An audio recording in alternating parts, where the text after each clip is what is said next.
శ్రీమాత్రే నమ. జయ గురు దత్తాత్రేయ నమ. ఈ వీడియోలో మనం 5వ తారీఖు మే నుంచి 11వ తారీఖు మే నెల మధ్యలో జరగబోయే వారఫలాలు కన్యా రాశి వారికి ఏ విధంగా ఉండబోతున్నాయి. ఒక విధంగా కన్యా రాశి వారికి గురుగ్రహ అనుగ్రహం ఈ వారం నుంచి భాగ్యస్థానంలోకి రావడం వల్ల జాతకుడు కొంతకాలంగా చేస్తున్నటువంటి పుణ్య కార్యక్రమాలు, పూజలు, వ్రతాలు, నోములు ఇప్పుడు ఫలితంలోకి రావడం జరుగుతూ ఉంటుంది. ఎందుకంటే అష్టమంలో గురువు ఉన్నప్పుడు జాతకుడు ఎన్ని పుణ్య కార్యక్రమాలు చేసినా అవన్నీ కూడా ఒక బ్యాంకులో వేసిన అకౌంట్ లాగా ఉండి ఇప్పుడు గురువు భాగ్యస్థానంలోకి రావడం వల్ల తన పంచమ దృష్టితో కన్యారాశిని వీక్షించడం వల్ల ఖచ్చితంగా కన్యారాశి వారికి వాళ్ళు చేసుకున్నటువంటి పుణ్యఫలం ఇప్పుడు అందుతుంది. వాళ్ళు ఏదైతే కోరుకొని ఏదైతే ఆశిస్తున్నారో అది ఈ సమయంలో లభించే అవకాశం ఉంది. గత కొంతకాలంగా మరి శని భగవానుడు వీళ్ళకి 6వ స్థానంలో ఉంటూ శుభ ఫలితాలు ఇచ్చినప్పుడు కూడా గత సంవత్సర కాలంగా అష్టమ చంద్ర ప్రభావం వల్ల వాళ్ళు ఆ ఫలితాన్ని అందుకోలేకపోయారు. అంటే అష్టమ గురు ప్రభావం వల్ల ఇప్పుడు గురువు కూడా భాగ్యస్థానంలోకి రావడం వల్ల 2 మేజర్ గ్రహాలు అనుకూలమైన స్థానాల్లోకి రావడం వల్ల అటు ఉద్యోగ సంబంధించిన విషయాలు, వ్యాపార వర్గంలో ఉన్న వాళ్ళకి అనుకూలంగా ఉంటుంది. ఇటు ఆధ్యాత్మిక చింతన కలిగి ఉన్నవారికి, విద్యార్థులకి ఖచ్చితంగా ఒక మంచి గురువు లభించడం వల్ల, ఒక మంచి మార్గదర్శకుడు రావడం వల్ల విద్యార్థులకి చాలా అనుకూలంగా ఉంటుంది. ఫర్ ది సేమ్ టైము ఆధ్యాత్మిక చింతనలో ఉన్న వాళ్ళకి, చిన్న చిన్న వ్యాపారస్తులకి, ఉద్యోగస్తులకు కూడా గురువు తన వాటి యొక్క విజయాన్ని ఖచ్చితంగా అందిస్తాడు. వాళ్ళ యొక్క స్వతంత్రంగా వాళ్ళకి కొంత మంచి నేము, ఫేము కలిగించే అవకాశం ఉంది. మొత్తం మీద 2 గ్రహాలు బలంగా ఉండడం మామూలు విషయం కాదు. మంచి అదృష్టమైన సమయంలో ఈ కన్యా రాశి వారికి రావడం జరిగింది.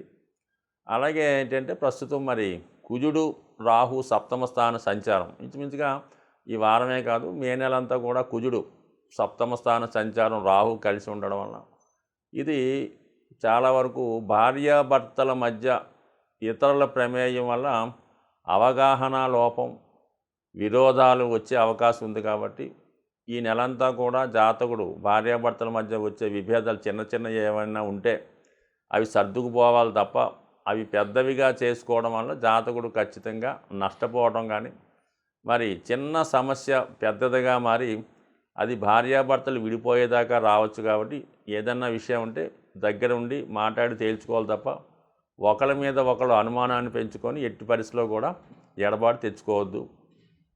అలాగే ఇతరుల మాటలు వినవద్దు. ఎవరైనా ఏవైనా చెప్పినా కూడా అవి అక్కడికే విడిచిపెట్టాలి తప్ప దాని ఇంటి దాకా కూడా తీసుకురావడం అంత శ్రేయస్కరం కాదు.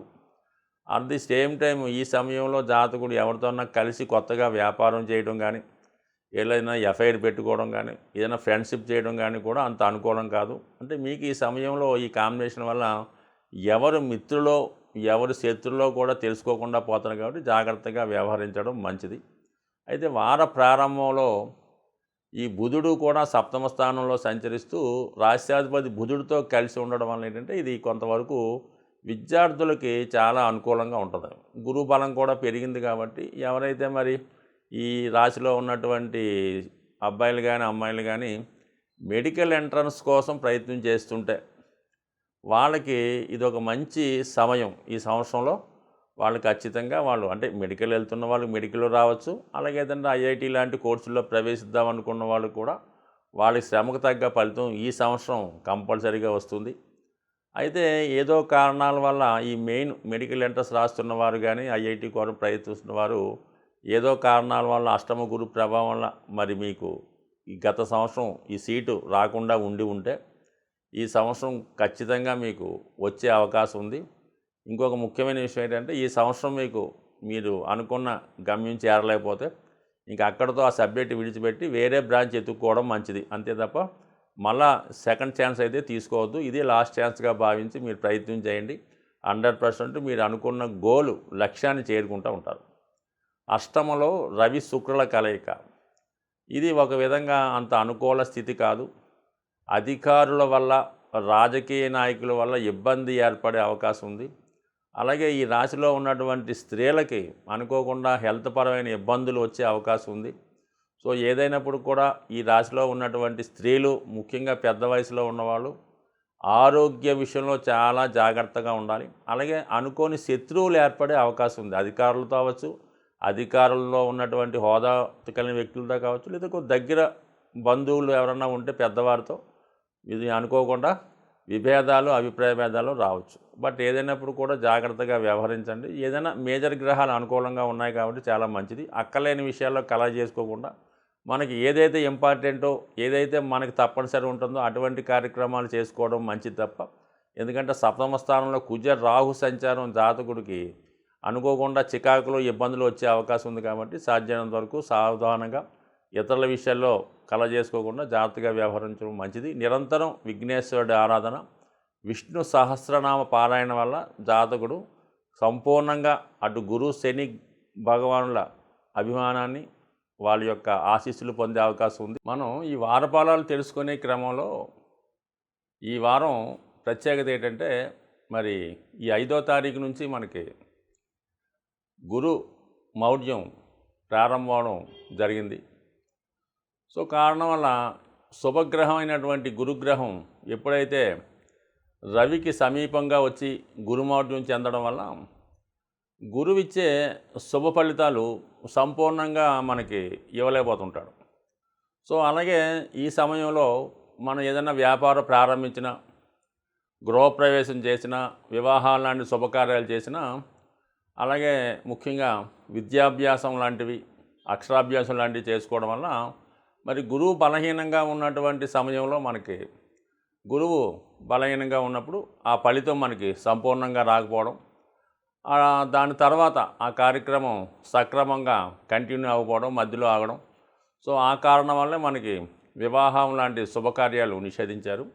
అలాగే జ్యోతిష్ శాస్త్రరీత్యా కూడా గోచార ఫలితాలు ఇచ్చినప్పుడు ఏదైనా ఒక జాతకుడికి ఫలితం బాగుండాలంటే శుభగ్రహాలైనటువంటి గురువు, అలాగే శుక్రుడు బలంగా ఉన్నప్పుడు, శుక్రుడు బలంగా ఉండడం వల్ల స్త్రీలకి శుభ ఫలితాలు రావడం జరుగుతుంటాయి. అదే గురువు బలంగా ఉన్నప్పుడు అబ్బాయిలకి, మగవాళ్ళకి శుభ ఫలితాలు రావడం జరుగుతుంటాయి.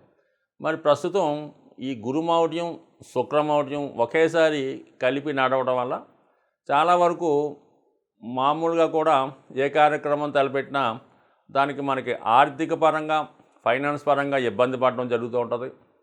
అలాగే శుభకార్యాలు లాంటివి వాయిదా పడుతుంటాయి కాబట్టి ముఖ్యంగా శుభకార్యాల వరకు వాయిదా వేసుకోండి. అలాగే మనకి ఈ జూన్ 3వ తారీఖు వరకు కూడా ఈ 2 మహోద్యాలు ఉంటాయి కాబట్టి మరి జాతకులు కూడా మనకు ఏమి పనులు అవడం లేదండి, మీరు చెప్పినవి ఏమి జరగడం లేదు అనుకుంటే మాత్రం ఏమీ మనం చేయలేము. ఎందుకంటే శుక్రుడు, గురువు బలహీనంగా ఉండడం వల్ల చాలా వరకు ఏ పని తలపెట్టినా కూడా అది ఆర్థిక పరమైన ఇబ్బందితో ఆగిపోతూ ఉంటుంది.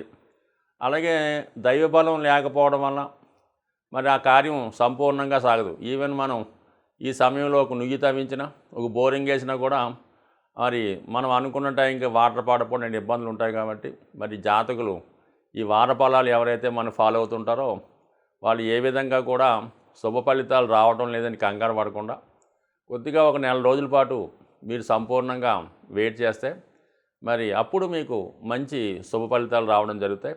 అయితే కారణంగా ఈ పెళ్లి ముహూర్తాలు వచ్చినటువంటి జ్యేష్ఠ మాసం, ఆషాఢ మాసంలో వివాహ ముహూర్తాలు లేకపోయినప్పుడు కూడా ఈ శుభ ఫలితాలకి, అలాగే ఈ భూముల రిజిస్ట్రేషన్ అటువంటి కార్యక్రమాలు జాతకులు చేసుకోవచ్చు. మనీ కూడా ఈ జూన్ 3 తర్వాత రొటేషన్ పెరుగుతూ ఉంటుంది. కాబట్టి మీరేం కంగారు పడకుండా ఈ నెలంతా కూడా ఏదైనా ఓర్పుగా, సహనంతో చేసుకోండి.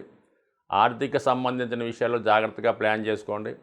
ఎటువంటి తొందరపాటు చర్యలు తీసుకోకుండా, ఎవరికి ఎటువంటి ప్రామిస్ చేసుకుండా ఫైనాన్స్గా ప్లాన్ చేసుకుంటే అన్నీ సవ్యంగా, అనుకూలంగా సాగే అవకాశం ఉంటుంది. బట్ ఏదైనా ఈ గురుగ్రహ, శుక్రగ్రహ అనుగ్రహం కోసం, మరి శుక్రదేవుడి యొక్క అనుగ్రహం కోసం మరి లక్ష్మీ అమ్మవారికి సంబంధించినటువంటి అమ్మవారి కుంకుమ పూజ కానీ, అలాగే లలితా సహస్రనామం కానీ, కనకదార స్తోత్రం కానీ, లక్ష్మీ స్తోత్రం చదువుకోవడం, గురుగ్రహ అనుగ్రహం కోసం శివునికి అభిషేకం చేసుకోవడం వల్ల, శివనామ స్మరణ వల్ల, విష్ణు సహస్రనామ పారాయణ వల్ల, సో ఏదైనా మీ కులదైవాన్నో, మీ గురువునో, మీ పెద్దన్నో ఆశ్రయించి వాడి యొక్క మంచి మాటలు వినడం వల్ల ఖచ్చితంగా మరి గురువు కూడా మీకు మంచి ఫలితం ఇచ్చే అవకాశం ఉంటుంది. స్వస్తి.